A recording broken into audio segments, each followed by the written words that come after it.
مساء الخير. لا مستحيل أصدقائي تحت الشمس.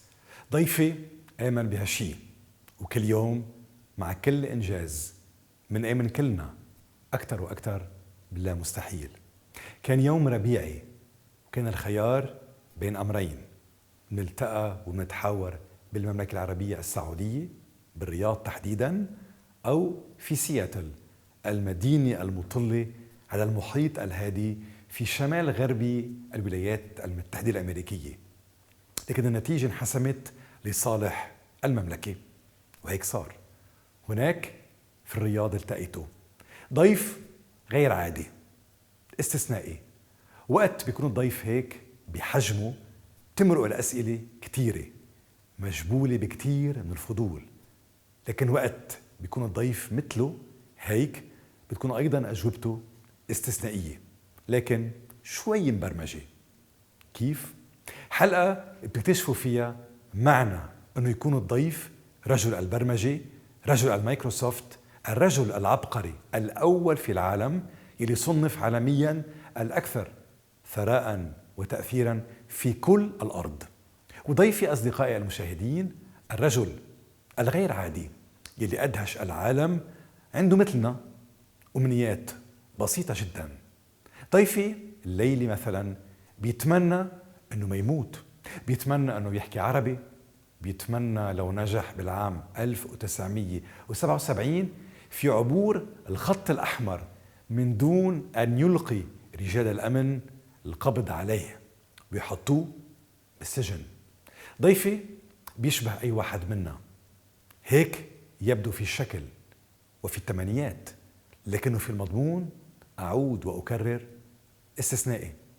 هناك في المملكة العربية السعودية حاورته بعد لقاء جمعنا قبل مدة على هامش منتدى الاقتصاد العالمي في دافوس.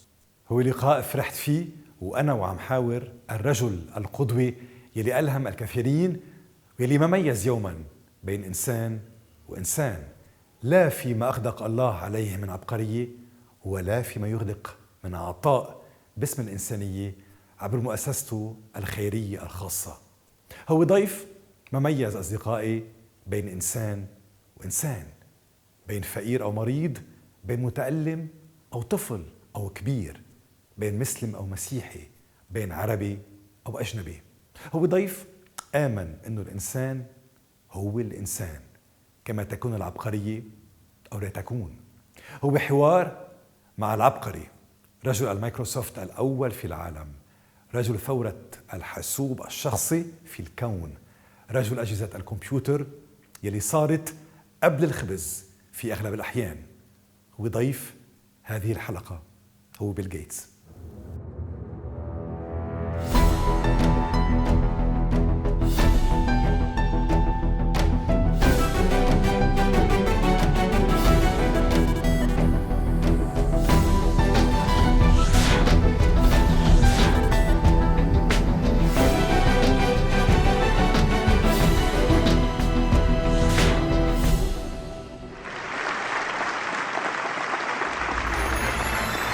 يوم نقر على الحاسوب سمع العالم هدير التكنولوجيا وذبذبات المايكروسوفت، ويوم هام في أعمال الخير شد أنظار أثرياء العالم وهممهم.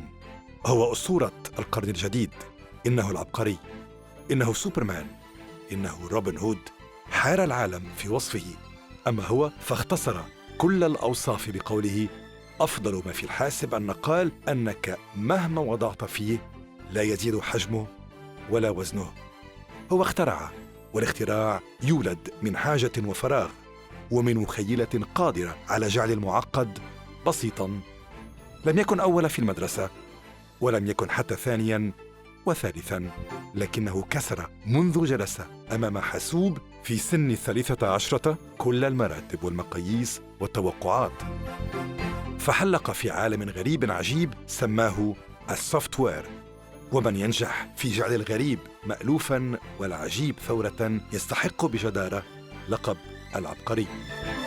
هو العبقري المبتسم دائماً، الضاحك دائماً، الذي آمن منذ استيقظ في هذه الدنيا أن الحياة من دون نفحة جنون مملة وأن الانتصار في العالم يبدأ بابتسامة. هو اسم يشد السمع والنظر، وهو من عاش متفائلاً واثقاً بأن الحظ موجود والله موجود، وأنه محظوظ محظوظ محظوظ. هو أغنى أغنياء العالم، وهو من يحصد $250 في الثانية و15,000 في الدقيقة، وهو من تكفي أوراق أمواله إذا استتفت في بناء 14 جسراً نقدياً بين الأرض والقمر. وهو هذا العبقري قرأ مرات ومرات كتاب المشي على القمر مع أينشتاين، ومشى في كون بات الحاسوب نبضه والإنترنت عصبه والسوفتوير الساحة العامة في قرية الكون العالمية. وها هو يسلك اليوم طريقاً من يعطي فيه قرشاً ينال من السماء 2. Bill Gates, thank you for being with us. You are now 6 years old. You have transformed an era, or basically, you have shaped it. Do you think you are a living legend? Well, I wouldn't say that. I feel very lucky about the involvement in the technology revolution. I feel very lucky that I get to take the wealth that was created there and also the wealth of my friend Warren Buffett, and now take on very ambitious goals in philanthropy, working in partnership with my wife Melinda. So, I love my work. I'm, had a lot of amazing opportunities, and that's why I'm working hard, trying to make sure we spend this money in a very impactful way. You are trying and striving to change the world. Are you trying to change the new world order? Well, naturally, a lot of the improvements in health and education have happened in the richer countries. And so the biggest focus of our foundation is taking what we take for granted in well-off countries, that is that young children rarely die of infectious disease, and that you always have enough food, so malnutrition is not a big problem. We're trying to solve those problems for all the children of the world. And we're doing that by backing new science for vaccines, for better seeds. So my history of working in science is applied here for a lot of our work. And then making sure if we have those innovations that they actually get out, which can often be difficult into the rural areas when there's instability. And so a lot of it's about equity, and we can have a sense that every child can have access to these things during our lifetime. You once said success is a lousy teacher. It seduces smart people into thinking they cannot lose. How many times did you fail or lose? Well, certainly at Microsoft, because we were in early, we had enough success that we could do a lot of things that didn't work well, and if we were paying attention, then we could still correct it before it created a huge problem for us. We led in lots of software with Windows and personal computers. Eventually, other companies did even better in phones and search. So there was quite a mix of where we were at the top leading, and other cases where other companies came in, and now we see other very successful technology companies who started those areas. So, I'd say dozens of cases where we had to adjust and change, and that was a very healthy environment that the field became so competitive, and going forward it'll continue to be the source of a lot of innovation, whether it's robotics or technology to help in education. So keeping track of that digital realm and what I learned there, that's still important to me. You also stated that your most unhappy customers are your greatest source of learning. How often did you run into unhappy customers? What did you mostly learn out of those people? Well, for Microsoft, we always wanted to solve big problems for businesses. And so the fact we started out on these very small computers that were inexpensive, and at first people wouldn't think, should I replace my mainframe computer, which is very expensive, because they didn't see the the reliability and the depth. Over time we surprised people, and computing now is overwhelmingly based on the kind of chips and software that came out of those early years. And so we had a lot of customers saying it's not good enough. And we would pick a few that we said, okay, if we can't make them happy, then we must not have the right design. And so by picking demanding customers, a lot of whom would be in the United States, then we would find that the other customers all over the world would say, okay, their needs were very similar. But you have to pick the right customers. If they ask you to do something that's only unique to them, then it's not going to help you succeed on a broad basis. You also said, as we look ahead into the next century, leaders will be those who empower others. Don't you think this concept is non-applicable today where we have a big lack of free leadership? Well, we often question the leaders that are out there. We question the government sector. There's often people won't be reelected because expectations are very high, and areas of in the United States at least, there's a lot of skepticism about leaders. Some institutions, like the universities, are still viewed as really excellent, world-class, able to provide objective advice. But particularly in the political side, there's just a lot of skepticism, which means that the kind of long-term investments we need to make, whether it's in good relationships or in innovation, it's a little bit concerning that without leadership, you don't take that long-term approach. You are a role model for hundreds of millions of people all around the world. Does a role model have a living source of inspiration? And if this is the case, who is yours? Who is the man or woman who strives you, who pushes you to go onward and forward? Well, I'm super lucky. I get to meet with amazing scientists. I get to meet with people who work in the field in poor countries in Africa who are, true saints. I've learned an immense amount from Warren Buffett. He not only has provided almost half of the resources in our foundation, but he's so brilliant, and he has an integrity and a way of looking at the world that's been very inspirational for me. During my career, I've had a number of partners.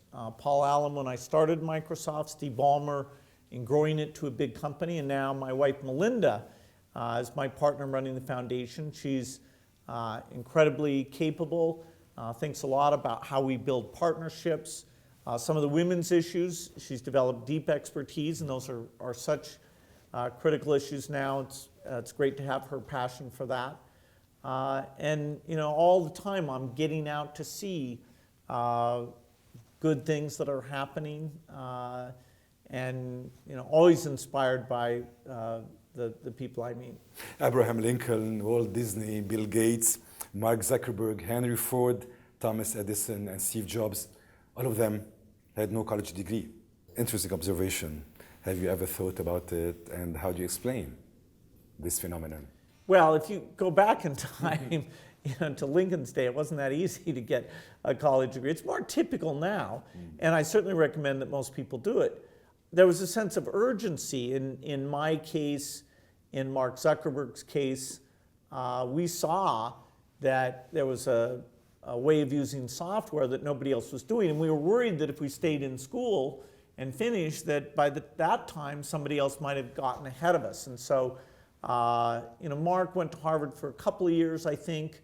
Likewise, I went coincidentally to Harvard. In fact, I went and visited Harvard and talked about software. Mark was there in the audience. That was the first time I met, was when he was a student at Harvard. So most of the people who work for Microsoft have college degrees.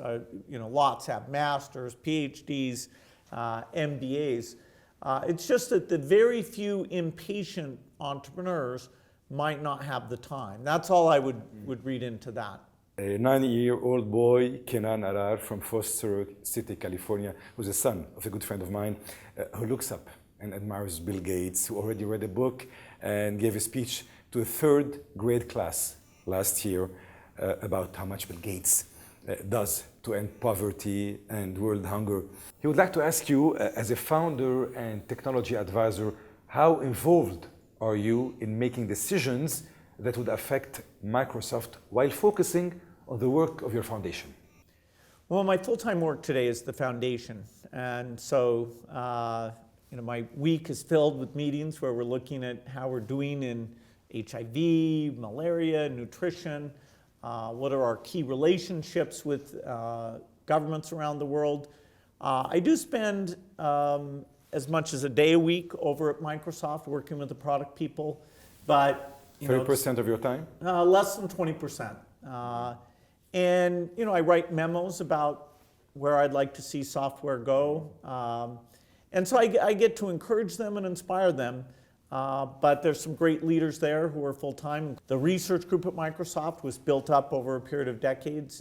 It's very, very strong. So I love that, what they're doing, but I switched back in 2008. It's been about 8 years now, where the foundation has been the thing I'm thinking about day and night. Over the last few months, the stock of Microsoft has risen. You think Satya Nadella starts having a positive impact on the company? Well, he's been there almost 2 years, and he's done a lot of very good things. The technology space is very dynamic, and there are strong competitors. Google, Apple, Facebook are all doing things that are really great. So I'm very happy with the work and the team that's there. I get a chance, anything I think they could do better, I get to sit down and go through with them. And of course in my foundation, we're using digital tools for things like financial services or running healthcare systems well. So staying up to date on the latest in that technology is relevant to my full-time work. I still have only one question about Microsoft. It's known that Yahoo is selling its core business, and there are talks that Microsoft may bid or partner with one of the potential bidders. Why do you think it is vital to protect your partnership with Yahoo when their business is declining consistently? Well, Microsoft, a long time ago, we actually were in merger talks with them. It's like over 3 years ago, and that didn't happen. I don't think there's any active discussion right now. They are in some businesses, they have some good assets, but I'm not sure where that will end up. They may end up staying independent, but Satya, he looks at all the companies out there on a regular basis. I don't think there's any active discussions at this time. استراحة قصيرة بنعود من بعد لمتابعة هذا الحوار مع بيل غيتس. خليكم معنا أصدقائي المشاهدين.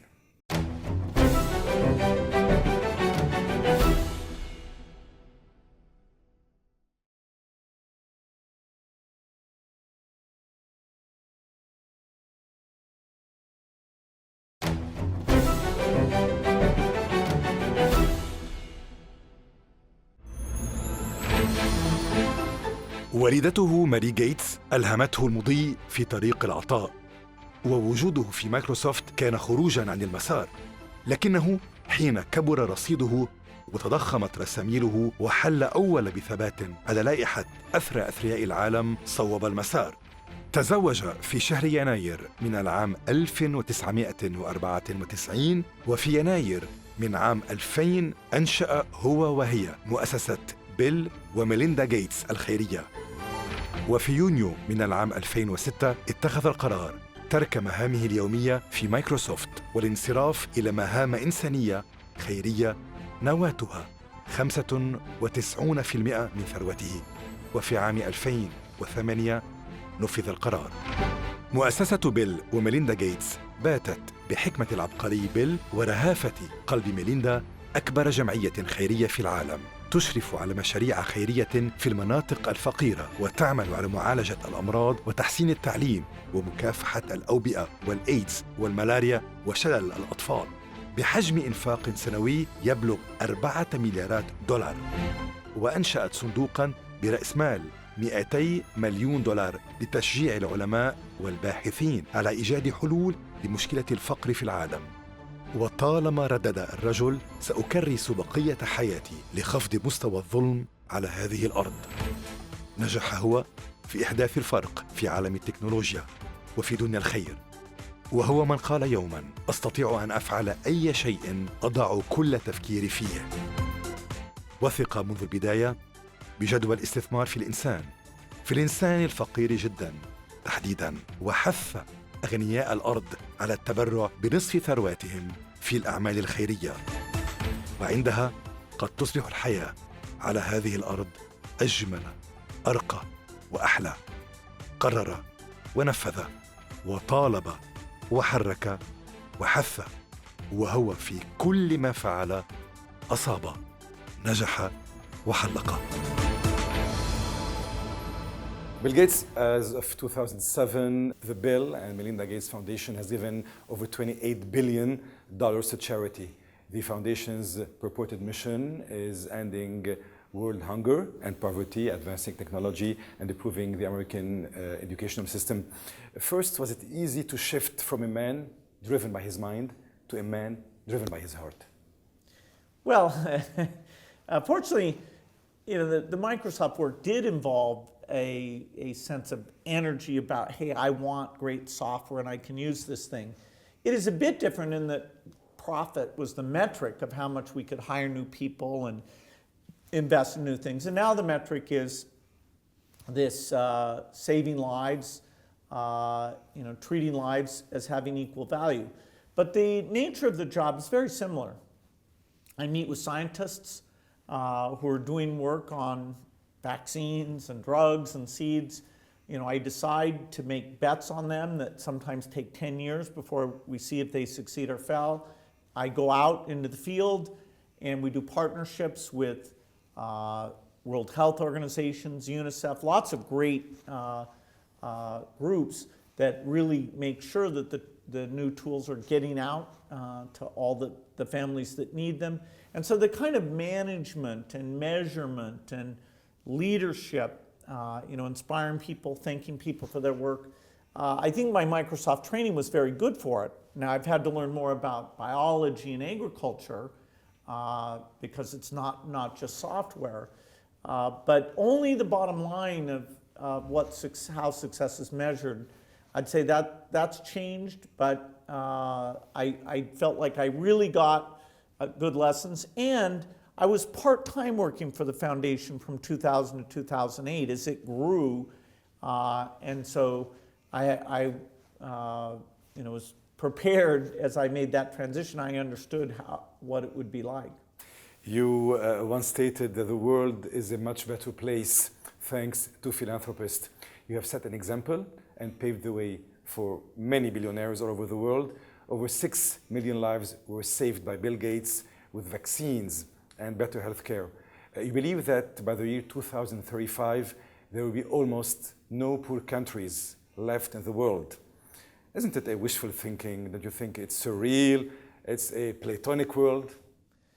Well, in fact, the world has improved pretty dramatically, and it is surprising to me that people are so much aware of the negative things. The civil war in Syria, the refugee crisis, all those difficulties are in the news every day. And so the gradual progress, like when I say to people in the last 25 years, we've cut the number of children who die under the age of 5, we've cut that in half. Most people don't know that. And so the world improves very gradually, and then you have natural disasters or wars or things that are negative, but that trend line of literacy in the world, how women are treated in the world, how long people live, how much they can get information and share and communicate with each other. Others. The good things are happening. Those are the general trends. Philanthropy can contribute a lot. For example, on a disease like malaria, it's not clear who should pay for that because the only people who have the problem are so poor, they don't have the scientists or the resources to do that. So philanthropy can step in there. But yes, I may appear to be an optimist, but there's a couple reasons for that. One is that the last several hundred years, the human condition has improved very, very dramatically. The second is I know the programs I'm backing in the foundation, and I can see the great things that will come out of those. I can see the progress in science that helps us, and I'm generally of an optimistic view, but the numbers really do show these improvements. With so many problems in the world, why have you chosen to focus on the projects you have chosen? Are they the best solutions overall to what humanity is going through? Why not politics, violence, war, emotional and intellectual transformation, diplomacy? Today we are living the era of ISIS, a war of religions. There is so much change and uncertainty in the world, but still there is hope. Well, when I was born, most countries were poor. The United States and Europe in the 60s and 70s built this idea of a middle-class lifestyle where you don't have to worry about food, where your kids get a good education. And that's what we should want for the entire world. And in fact, over the last 30 years, countries like China, Brazil, Mexico, Thailand, they've become these middle-income countries. And so we've lifted up huge parts of humanity to have good things. We still have a lot of poor people. Most of Africa, unfortunately, still some parts of Asia, including parts of India, the issues of nutrition and education and health have not been solved. But that's a very doable thing. We can bring, the world is smart enough, rich enough, innovating enough to bring all those good things. Stability tends to come as a country gets up to a middle-income level. The political and security stability is much better. And so we simply need to drive to those levels. And people are probably surprised. Violence is not as high today, despite all these things you read about. There's less violence today. There's less violence in Africa today than the last 10 years have been the least violent period in that continent's history. And so the setbacks, every one of those should be examined and say, okay, why didn't we create enough opportunity so that these differences, ethnic differences, couldn't be bridged by having a sense of a common future? Your late mother, Mary Gates, was a philanthropist herself. She has raised hundreds of underprivileged children. Was she the one who nurtured the passion towards humanitarian and civic services, the drive towards philanthropy?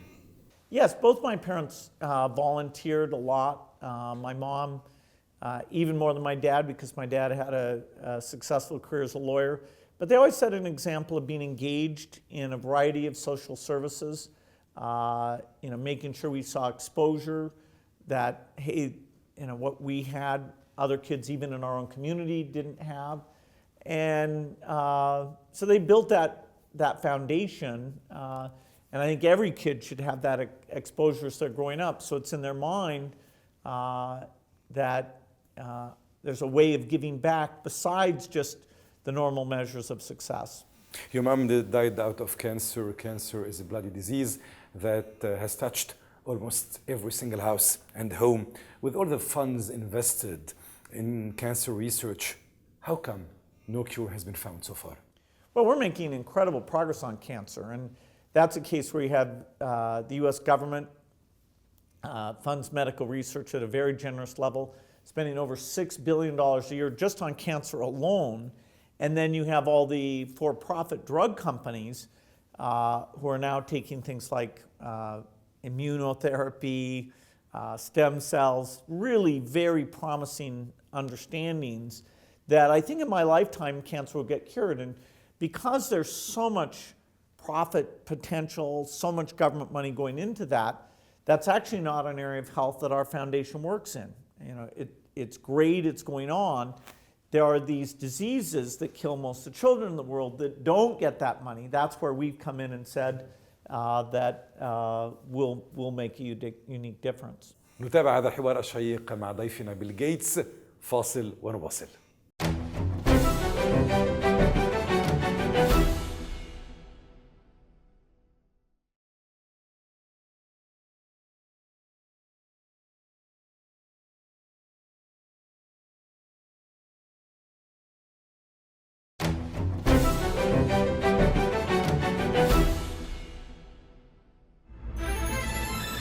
يجول بلا هوادة في العالم العربي، طارحاً أفكاره في إرساء عالم قادر على أن يتعامل مع شعوب كثيرة واقعة تحت خط الفقر المدقع والأمراض والأوبئة.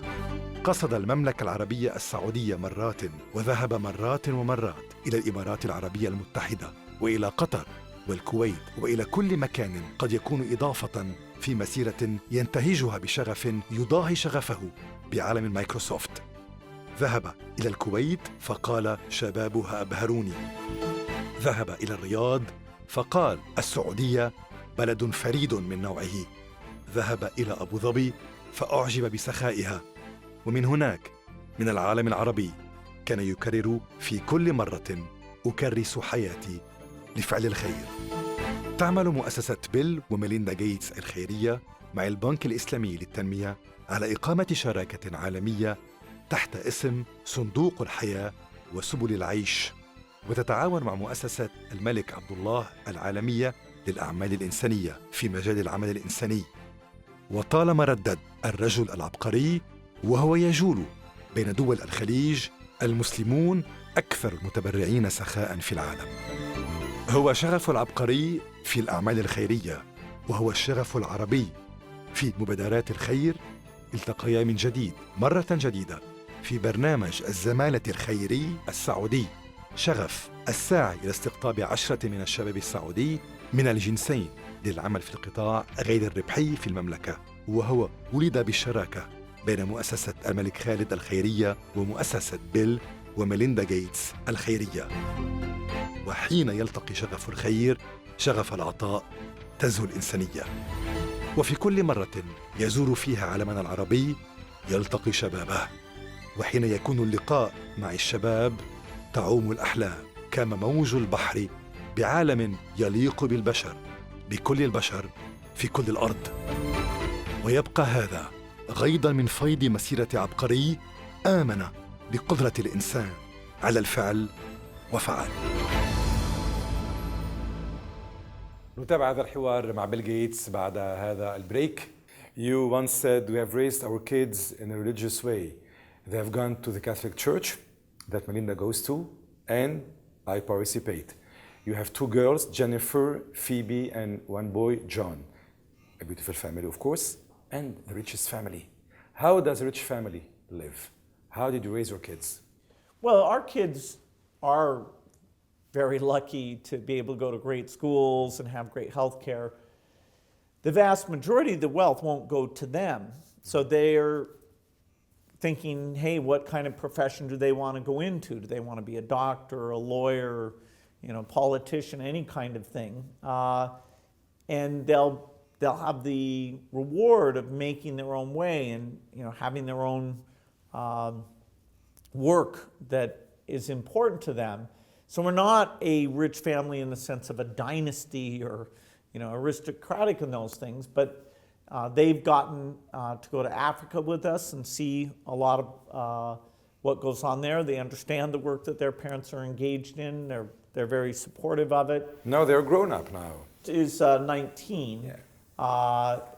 19, 16, and 13. So not quite grown-ups, another 10 years or so. And what if they tell you one of those days, no, I want more than this ridiculous amount of money you've given me, because you've decided to give each one of them $10 million? Well, yeah, it's Will you hold to a exactly promise? that, but as a percentage, it's small. In absolute, what we'll give them is quite generous. We want them to, feel like they have to make their own way, and so you want to pick an amount that's generous, but that their own earnings will still seem important and significant to them. Bill Gates, do you have enemies? I certainly have people who disagree with me on some things. For example, we support women having tools of contraception. There's some people who are against that. We support using the science of genetics to make better seeds. There's some people who are against that. We don't have competition in the same way that when I was in the software world, there were all sorts of companies going after the same customers and things. Here in philanthropy, it's far more partnership oriented because if anybody can help eradicate diseases, we want to work with them to get it done. Who is your toughest opponent? Well, governments are often not well run, and particularly as you get down into poor countries, the way they run the health system, the way they educate their farmers, their pricing policies, often corruption. The quality of government in poor countries is one of the great barriers we face in getting our work done and trying to help those governments hire talented people, have more visibility so there's less corruption, manage their people well, whether it's teachers or healthcare workers. Governments are a big challenge for us. Who do you trust? Well, I trust a lot of people. I trust Warren Buffett. I trust my wife, Melinda. I've gotten to know many people in the scientific, academic world that are just unbelievable experts that we get a chance to give resources. Is it easy for the richest man to give his trust? I've trusted a lot of people, and very few people have let me down. You have witnessed deceptions, disappointments. Not much. Not much. Surprisingly little, actually. A man like you, the richest man of the world, what does he fear? You know, that my kids will be healthy and grow up well, that I don't get complacent about excellence and learning new things. The same, I think my fears aren't that different than most people. When Steve Jobs accused you of stealing from Apple, you said, I think it's more like we both had this rich neighbor named Xerox, and I broke into his house to steal the TV set and found out that you had already stolen it. As he was dying, you wrote him a letter that he kept by his bed. What did you write in it? Well, Steve and I partnered on a lot of things. We competed on a lot of things. He was very engaging. He did amazing work to push the field forward. His skill set in terms of design was different than mine. He was less of an engineer than I was and much more of a product design person. Working on the Macintosh was our greatest joint project ever. And so we had a lot in common. We got married about the same time. We thought about kids and how to balance our passion for work and our families. And particularly over the last 3 years, as we met, it was much more about our dreams and what we were doing in common than the parts where we had been competing with each other. You do miss him? Yes, he was unique. There's no one like him. He was volatile, but he's greatly missed. What did you write him in the letter? What did you say? Well, I talked about some of the work we'd done and how personal computing was being used, how it still in education wasn't what he and I had hoped it would be. I thanked him for his work at Pixar, which was also quite brilliant, and only he could have done that. Talked a bit about kids and family, and I talked about how much I enjoyed the things we'd done together, whether it was the cooperative pieces or the competition. Bill Gates, at the end of the day, when you look back at your journey, what made it such an extraordinary one? What made it such an exciting one? Was it the risk you have taken, the challenge you have taken, the innovative ideas you have implemented? Was it the guts you had? Well, the time that I was born meant that I was young and open-minded when some miracles came along, the miracle of the chip. And so I got to be, seeing what that could do and seeing how software was the key missing piece and get involved in really building a great software company. So we got to hire great people. We got to try different things out.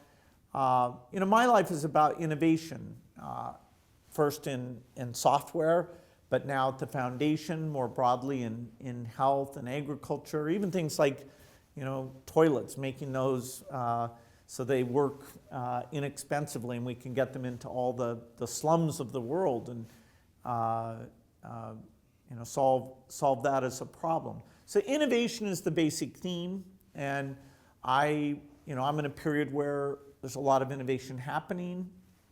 I love meeting with innovators, being able to take the resources I have and back their work and evaluate, are they really solving the most important problems. So I'd say science, innovation, immersing myself in that, seeing the potential of that. That's been the constant that has allowed it to be both interesting and impactful. It was said that as you move beyond Microsoft throwing your energies into philanthropy, you will be remembered as an inspiring technologist and brilliant businessman who jump-started the commercial software market and populated the world with nearly 500 million PCs, releasing a wave of personal creativity and productivity on a scale never seen before. What do you say? How would you like the coming generations to remember you?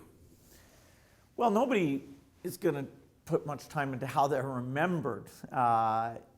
Most people don't get remembered, and that's okay. It's much more during your life.